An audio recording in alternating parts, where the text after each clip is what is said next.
Hello, my excellent friends. So my name is Mrs.E, and if you don't know me already, and today I'm going to be doing my very first movie review, and I'm really excited. I decided to pick a movie that I had never seen before, and it happens to be right here. Today we're going to be talking about Bill and Ted Face the Music. So, real fast before we jump into the amazingness that is Bill and Ted Face the Music, I am going to have a quick little disclaimer and a little warning and explanation about our rating system here. These reviews are recommended for mature audiences only, and these opinions only reflect those of Mrs.E. And our rating system is as follows. A red beanie means it wasn't that good and it needs a lot of booze to enjoy it. Yellow's gonna be with needs more booze, but it was okay. And green will be the perfect amount of booze was consumed to enjoy this movie. Wow, what can I say about Bill and Ted Face the Music? Well, first things first, I'm 100% rating this a green beanie. I did not have to drink a single drop of alcohol to enjoy this movie. I actually went into it completely sober. Sometimes, if you know me, I am a booze gamer at heart. I tend to drink a lot of alcohol and play video games, but in this case, I actually did not need a single bit of alcohol. This movie was absolutely fantastic. I didn't even like look down at my phone. We bought it on Amazon, like the Amazon Prime thing or whatever. We bought it for keepsies, so it is our movie to keep forever. And I just didn't drink. I didn't look at my phone. I didn't have to drink during it. I didn't even pause it to go to the bathroom. Like, I legit just sat there and I just watched it the entire time. It was absolutely fantastic, and I can't say that enough. The way my rating system works is I check out the cast, I check out the story, and then I very much grade on the ending. You can have a fantastic cast and a great story, but if that ending doesn't really put a bow at the end of that movie, I think it's a shit movie. I've seen movies before, and I'm not gonna call names out, but I've seen movies before that they were just absolutely fantastic until the very end, and I'm just not a fan of that, and I can't like it. I can't be bothered to watch those kind of movies. So I'm obviously not gonna recommend them to anyone. But in this case, 100% Face the Music, we're going with a green beanie there. So just to kind of jump into it, right now I do want to just give props to the cast first. Alex Winter and Keanu Reeves, they just aged perfectly for this movie. And I felt like I was watching Bill and Ted 30 years after the original, which is basically what this is. 34 years, there's 33 years since the original Bill and Ted came out, but still, they just aged perfectly in this movie. They still had their characteristics as well that made me fall in love with the original, which was just fantastic. Another amazing shout out was to the two ladies that played their daughters.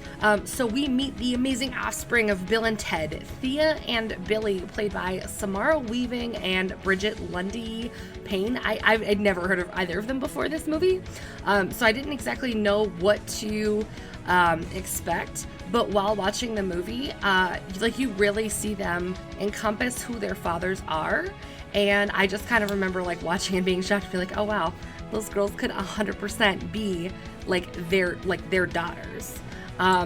They accepted dad's mannerisms, and they really encompassed who you would think Bill and Ted's kids should be, which was just hilarious. My last shout out I do want to say is for Kristen. I think her last name's pronounced Shaw. She played Kelly, which is Rufus's daughter. She did a fantastic job just encompassing her father's hope for Bill and Ted, and his somewhat chill demeanor. In the movie, you can kind of tell that she's off. She's a little off-putting at times. And I think I'm just gonna blame that on her mother's side of the family, because her mother does make an appearance in the movie as well. But it was very interesting to see, since Rufus obviously could not be with us for this movie, it was really interesting to see who they would have portray his symbolism, and I thought Kristen did a pretty good job with that. Next, I do want to talk about the story but we're gonna leave out the spoilers for this part. Bill and Ted Face the Music is literally what this movie is about. It's time for them to grow up and face the music. The story to me was really about growing up when you're already a grown-up, and it was just done amazingly well. And I also do want to say there were quite a few Easter eggs in the movie. They did have Rufus kind of made an appearance in a hologram form, which was really cute. They had the Bill's original family. So they had Missy in there, they had Dad, the brother even came back, which was just really interesting. So it was kind of like these little follow-ups from their little mini stories in the original movie, which was also cute. And just the movie genuinely felt like a perfect ending to Bill and Ted. All right, and now we are going to move on to the spoilers section. So, warning, spoilers ahead. Stop now. Do not proceed. You have been warned. So basically, the movie starts out with the fact that Bill and Ted have yet to actually write the song that brings the world together. They're going to marriage counseling, which they completely miss the point of. Their wives know that they love them. But what you kind of see in the trailer is the therapist is like, so why are we here? And do you have anything to say to your wife? And Bill looks at his wife and he's like, look, Ted and I love you. And then Ted's like, we do love you. And Ted looks at his wife and he's like, look, Bill and I love you. And everything was just about them. When you're adulting, it's awesome to have a best friend, but you do kind of have to draw that little line in the sand. There's just no separation for them. And during this whole time, we start to see figures from the past, the actual in the history. So you see Jesus and George Washington randomly disappearing from their spots in time and reappearing at other times that they shouldn't be in. And then Kelly enters the picture. So they're all at home. Kelly enters the picture and she shows up and she's like, hey, I know your dad, my dad believed in you, but her mom, who's now the leader, needs their presence. So they're gonna go back to the future. Not that movie, but they're going back to the future. But they come to find out that the song that they're supposed to write is actually supposed to be played and written and played and delivered at 7:17 p.m. that night.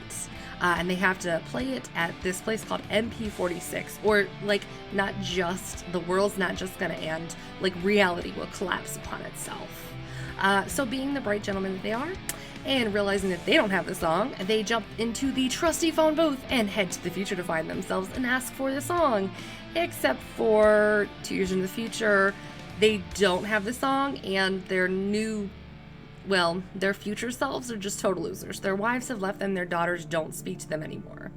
So, jumping back to the present time, the great leader, Kelly's mom, Rufus's wife, she realizes that Bill and Ted are missing, and she's like, nope, we're pretty sure that Rufus, again, this is her husband and father of her child that has passed away, we think he was wrong, and that Bill and Ted actually need to die for reality not to collapse upon itself. They need to die and everything will be fine. So what does she do? Exactly what world leaders do when they don't bother reading everything. She sends a murder bot to find them.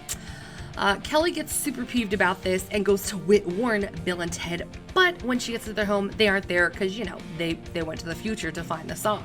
But she does run into Thea and Billy, who are like, oh my gosh, we want to help our dads because they are fantastic, supportive daughters who are possibly more adult than their fathers at this point. So Kelly is like, sure, you can borrow my time egg, which honestly I get, but I wish they kind of had their own phone booth, but that's just me. So these lovely ladies go and they're gonna go find a band for their dads.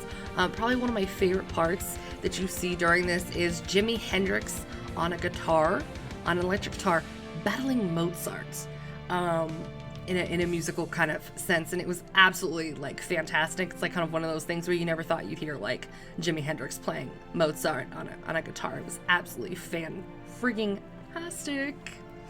But getting back to the Bill and Ted adventure, they jump a couple more years into the future and find that Bad Bill and Bad Ted, is what we're gonna call it now, they're actually living in a mansion, and they're pretty set, except for they aren't, and it's really Dave Grohl's song that they're passing off as their own.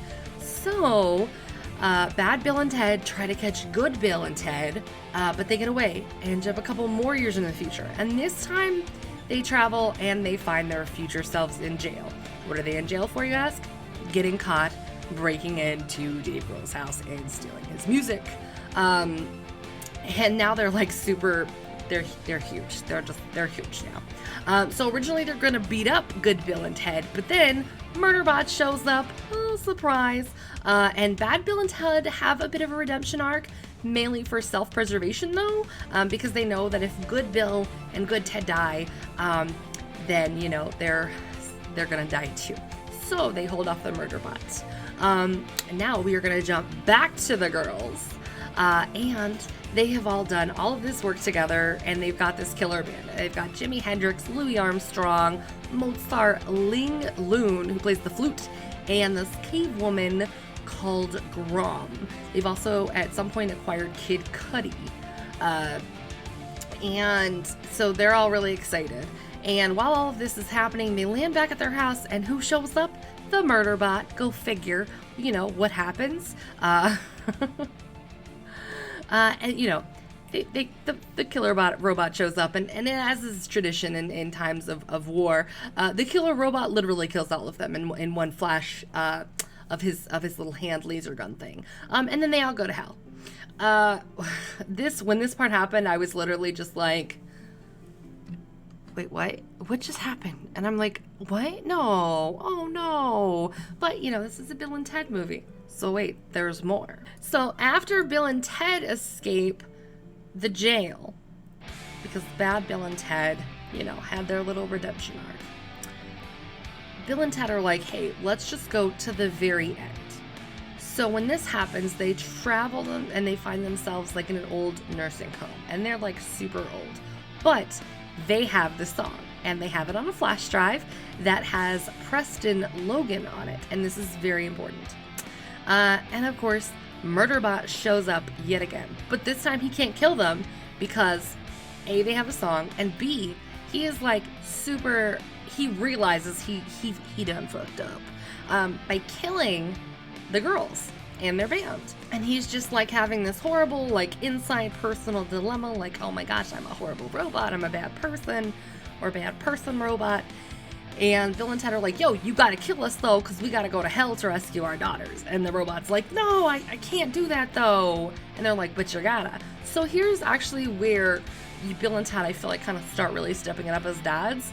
They break the USB drive. So they have this song that's going to unite and save the entire universe. And what do? They break it in half, throw it on the ground, say, look, we don't have a song anymore, yo. You gotta kill us. And the robot's just like, no, I still can't do it because I'm a horrible person. But they basically, he starts to self-destruct. So what do? They jump into it and get killed with him. See, that redemption's coming for Bill and Ted. They are kind of growing up here. So now Bill and Ted have to go make up with the Grim Reaper, who's living in hell, with the help from their daughters, and they offer for him to be back in the band, and he agrees to, you know, kind of take him back up on it, and they all get along.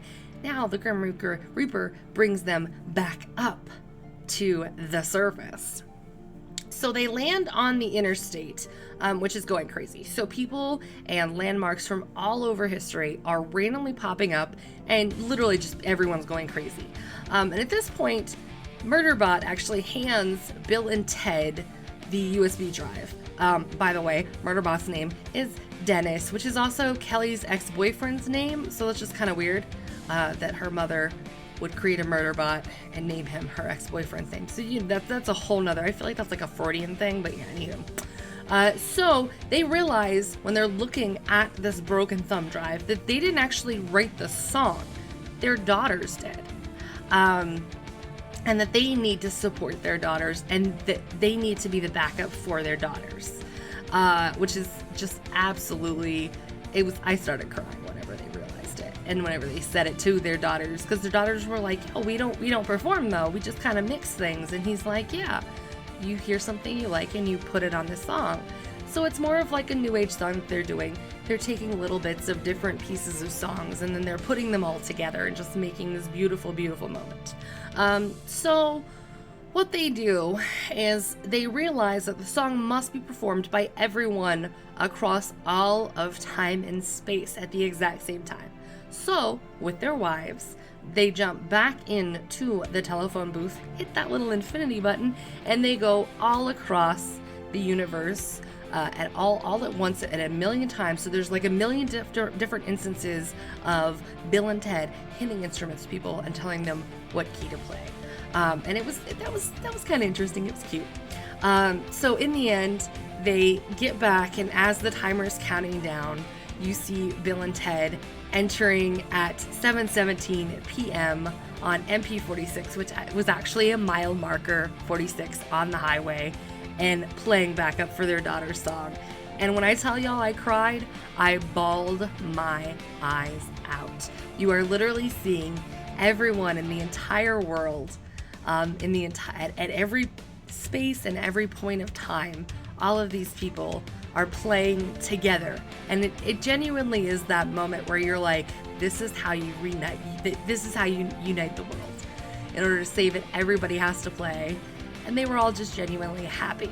I really think that this ending moment is probably the most beautiful moment in a movie that I've ever seen.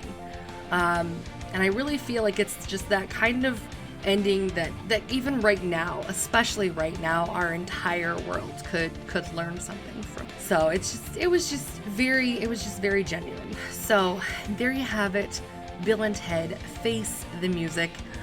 They've kind of grown up a bit, and mentally maybe, and you kind of realize, they are the adults that they need to become. All right, and with that, we are done reviewing Bill and Ted Face the Music. Another really interesting quote that the ending of the movie kind of brought to me was there's this fantastic Doctor Who quote that I absolutely adore, and it's in like in 1,000 years of time and space, I've never met someone that wasn't important. And at the end of that movie, when everybody has to play the same song at the same time, you really kind of get that vibe that everyone is important, and that we can, if we all do something together, maybe we can kind of achieve, maybe not like a world peace, but just kind of like a world calm. I think that's what the world needs right now. But yeah, guys, don't forget, everybody, be excellent to each other and party on. Thank you again so much for watching. If you enjoy the content, please hit that like and comment below. Hit that subscribe button, turn those notifications way on. I'm going to be trying to do a couple of these, maybe like 1 or 2 a month. I really enjoy watching movies and TV shows and things, so I kind of felt like this was just kind of like a fun little side project to work on whenever I had the time. So yeah, guys, thank you again so much, and have a fantastic rest of your week.